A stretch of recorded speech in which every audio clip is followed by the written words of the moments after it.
The Iraqi army has been tasked with dislodging the terror group from their last major stronghold in the country, after Haider al-Abadi, the Iraqi prime minister, announced the offensive on state television. The offensive is a joint operation by more than 30,000 troops from the Iraqi army, Kurdish Peshmerga and a Shia paramilitary force, which are pushing in on the city from 3 sides.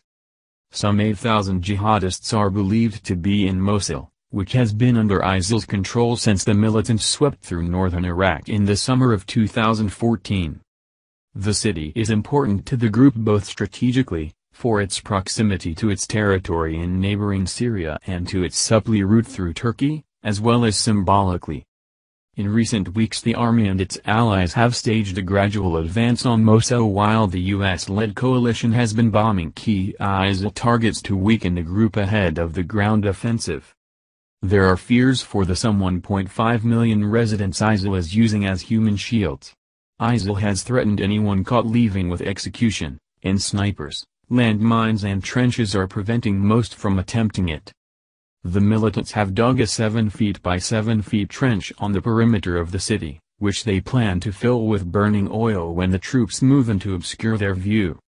The launch of the operation, the largest deployment of Iraqi forces since the 2003 invasion, is only the starting pistol of a battle that is likely to be the longest and most complex yet in the fight against the terror group. What is Mosul and why is it important? Mosul, the main industrial city in northern Iraq, is a key hub in trade with Turkey and Syria. Located about 250 miles, 400 kilometers, north of Baghdad, Mosul is also significant because of its oil fields.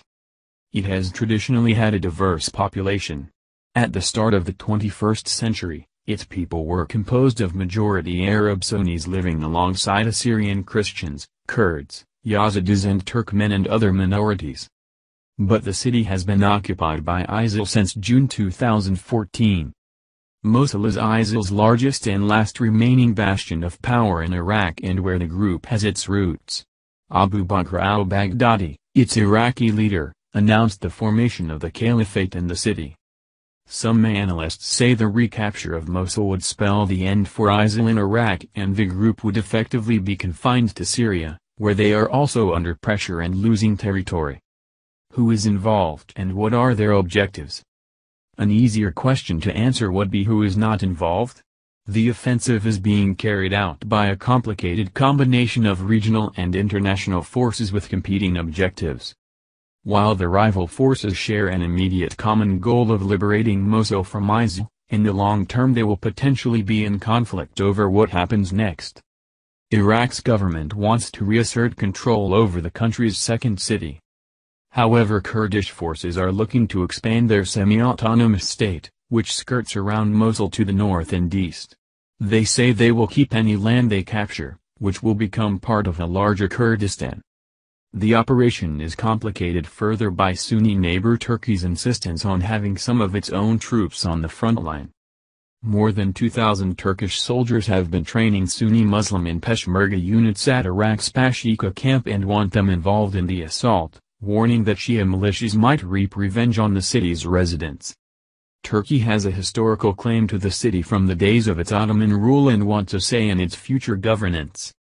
Baghdad has objected, however, accusing Ankara of wanting to use the Sunni tribal force as a proxy for its own interests in Mosul. What role is Britain playing in the battle for Mosul? Mosul has been the focus of Britain's war against ISIL since the liberation of Fallujah in June 2016.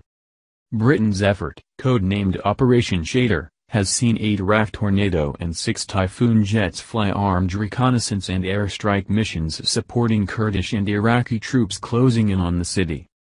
By mid-October, the RAF warplanes based at Akrotiri in southern Cyprus and Reaper drones from Kuwait had carried out more than 200 strikes around the city, a number second only to the Americans.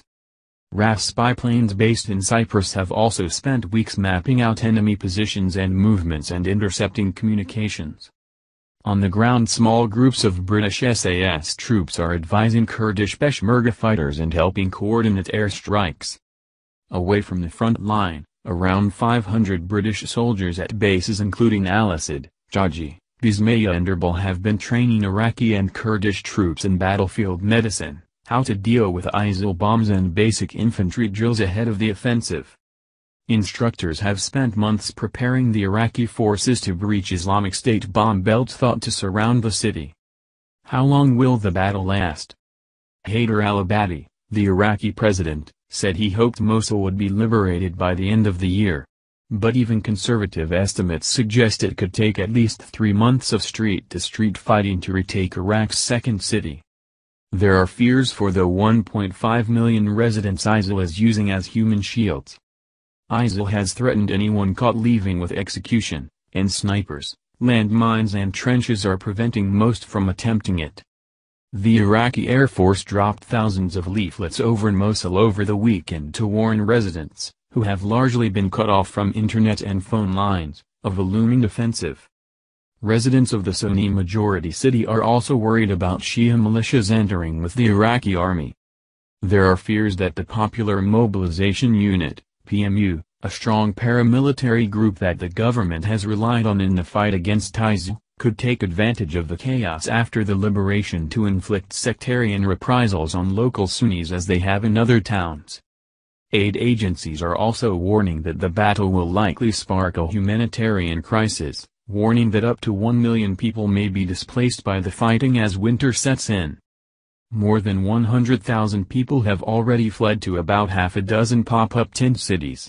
The UN is scrambling to build more, but if the numbers reach the highest predictions it could be catastrophic.